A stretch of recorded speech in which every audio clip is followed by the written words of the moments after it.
किस्त नंबर 6 दोस्तों, शुरू करने से पहले चैनल को लाजमी सब्सक्राइब कर लें। मैंने भी ठोक निगलते हुए कहा, हाँ, हाँ, मैं खुद शॉपिंग करवा दूंगा जब भी कहो। मुझे अपने ऊपर से बोझ थोड़ा कम महसूस हुआ, लेकिन ये फिक्र मुझे खाए जा रही थी कि अब फरवा का रवैया कैसा होगा। ये तो मुझे ताने मार मार के मार डालेगी। फरवा भी मड़ के उनके पास चली गई और मैं चाय सामने रखे चुप बैठा था।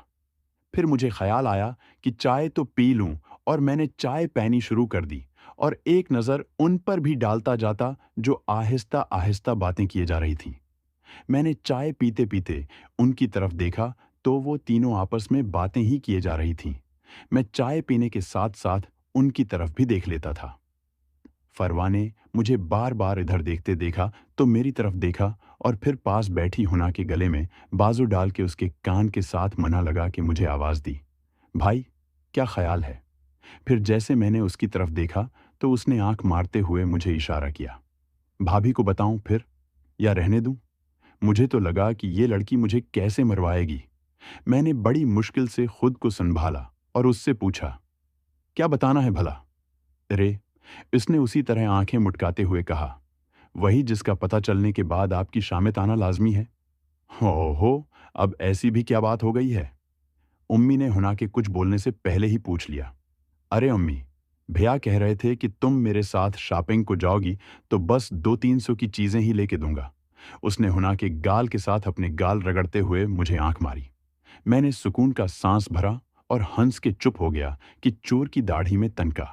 मुझे यही लग रहा था कि वो रात वाली बात करने वाली ही होगी। अम्मी ने कहा, अब इतना भी कंजूस नहीं है वो, और आज तो देर हो गई है। कल जाना और ज्यादा खर्चा न करवा देना ऐसे फजूल में। अब उसकी अपनी बीवी भी है तो अखराजात भी होते हैं बंदे के। फरवा ने उम्मी की ये बात हंसी में उड़ा दी और बोली, कोई बात नहीं, भाई को 2 बीवियों के खर्चे की प्रैक्टिस होनी चाहिए ताकि ये दूसरी शादी से बाज रहें। अच्छा अच्छा, फजूल न बोला करो और कल चली जाना भाई के साथ तुम। उम्मी ने गोया बात खत्म कर दी। 5,000 फरवा को मेरी तरफ से भी मिलेंगे। हिना ने भी सखावत का मुजाहिरा करते हुए ऐलान किया तो फरवा एक बार फिर उसके गले लग गई और उसे चौंक के बोली, मेरी प्यारी भाभी, आप तो बहुत अच्छी हो, बस ये भया ही खड़ोस से हैं, और हंसने लग गई। मैंने भी थोड़ा सुकून का सांस लिया। थोड़ी देर में अबू भी आ गए और हमारी बातें चलने लगीं, और आपस में बातें करते करते इम्मी की नज़र मेरे सामने कप पर पड़ी तो इम्मी ने सख्ती से कहा, फरही, अभी तक कप क्यों नहीं उठाया भाई के सामने से? वो तेजी से उठी और भागती हुई मेरे करीब आई और बोली, यार, आप ही बता देते ना, डरते हो भाई? यहां तक उसकी आवाज सब तक पहुंची। इसके बाद हल्की आवाज में बोली, गिंदगी और गलाजत के बादशाह, और कप उठाकर कुचन की तरफ चल दी। मुझे उसका यूं तंज करना बहुत अजीब लग रहा था, मगर मैं और कर भी कुछ नहीं सकता था। थोड़ी देर बाद वो लोग उठ के किचन चली गईं और खाना पकाने लग गए। मैं भी डर के मारे बाहर बैठा रहा, उनकी तरफ ना गया। फिर हमने खाना खाया और हम कमरे में चले गए। कमरे में जाते ही मुझे हिना ने बाजुओं में पकड़ लिया और थोड़े गुस्से से बोली, ये क्या हरकत की है जनाब? अब चोर की दाढ़ी में तनका तो न था, मगर दिल में चोर तो था ही, तो बौखलाहट तारी होना फर्ज करार पाई। मुझे यूं लगा कि फरवा ने हुना को बता दिया है और तमाम बड़े खदशात मेरे जहन में दौड़ने लगे। मैंने सोचा, अब क्या बहाना करूं, और इधर मेरे चुप रहने से हुना ने फिर मुझसे बाजुओं का घेरा तंग करते हुए कहा, बताएं ना, क्यों, क्या है ऐसा? इधर मेरे गले में आवाज फंस चुकी थी कि अब क्या बोलूं, कि बात ही कोई न थी बोलने को। अब अगर बहन ने शापंग का कह दिया था तो उस पर इतना हुनक बनने की क्या जरूरत है? यार, हुना ने मुझे बानाहों में लेते हुए चेहरे पर एक पप्पी करते हुए कहा। मैंने सोचा, एक हरकत की है और ऐसे लगता है अभी पकड़ा जाऊंगा। आखिर मेरा क्या बनेगा?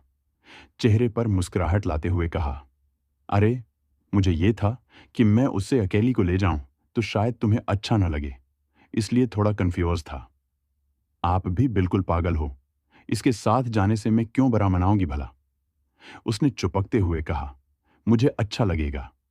आप बहन को पहले की तरह, बल्कि पहले से ज्यादा प्यार करो। आपके प्यार में कमी आई तो उसे और उम्मी को यही लगेगा मेरी वजह से कमी आई है। आप मुझसे भी ज्यादा उसे तौजह दिया करो। मैं मुस्कुरा दिया और दिल में सोचा, जो तौजा उसे दे रहा हूं, तुम्हें पता चले तो मेरा सिर ही तोड़ दोगी।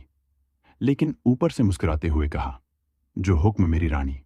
बाजुओं का घेरा सख्त करते उसे थोड़ा ऊपर उठा लिया और कहा, जैसे मेरी रानी कहेगी वैसा ही होगा।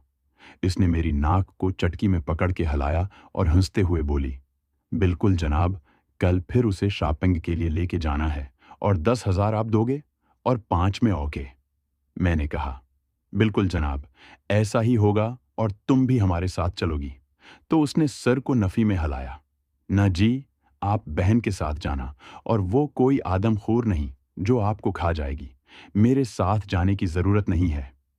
मुझे ये खतरा था कि अगर हम अकेले गए तो मैं उसका सामना कैसे करूंगा। लेकिन मेरी बात को हुना ने रिजेक्ट कर दिया और वो जाने पर बिल्कुल भी राजी ना हुई। मैंने भी जिद न की और मैं उससे बातें करता रहा और फिर हम सो गए। सुबह उठ के दफ्तर और वही रूटीन, मगर दिन भर मुझे यही सोच सताती रही कि उसका सामना कैसे करूंगा। अब घर भी तो जाना था, मरता क्या ना करता, घर की तरफ चल पड़ा।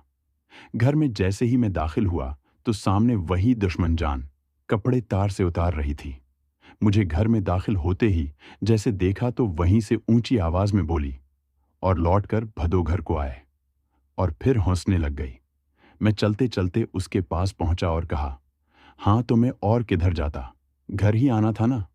वो बोली, जी सब समझती हूँ जनाब। तभी जनाब ने दरवाज़ा भी बहुत आराम से खोला और बंद किया है, मगर रोज रोज चांस नहीं मिला करते। ये कहते हुए वो मुस्कुराई और कपड़े लेकर कमरे की तरफ चल पड़ी। इसके कमरे की तरफ जाने से मेरी नज़र उसके पीछे पड़ी और वहीं की होके रह गई। इसकी खूबसूरती हर कदम के साथ झलक रही थी। कमरे के दरवाजे पर पहुंच के वो रखी और मेरी तरफ मड़ी।